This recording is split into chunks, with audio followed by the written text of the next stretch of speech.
з Дімою.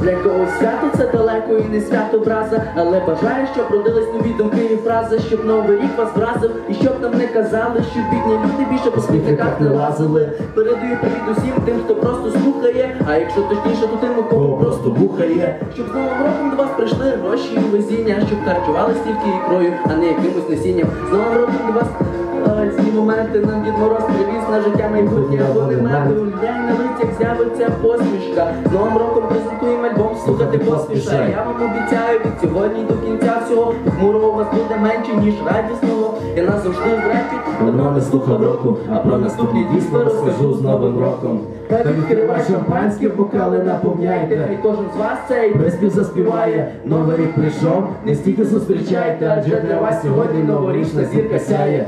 Вже поплати залітає, вікна наших домівок вмикаються, голосніші звуки старих платівок. Відкриваються двері, залітають гості, всі заливають кабіни, ніхто не постить. Відчувається запах спирту і апельсину, казанку гадаєш, чи не зробив ти дитину. Та якщо чесно, то це все не важливо, головне, щоб з нього ти пішов красиво. Передаю привіт тим, хто дійсно радий чути мою надію, що не встигли ще мене забути. Багато буде нового підкинуто у ваші плейлисти під високі і жирні біти. Хочу побажати близьким і ворогам удачі, і тим, кого просто від репу тащить, і тим, хто зараз наші дуби на сході захищає. Пам'ятайте, ви герої, а герої не вмирають. Та відкривай шампанське, бокали наповняйте, хай кожен з вас цей приспів заспіває. Новий рік прийшов, не стійте зустрічайте, адже для вас сьогодні новорічна зірка сяє.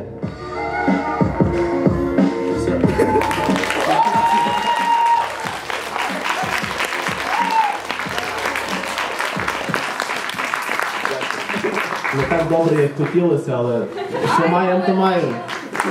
Дякую.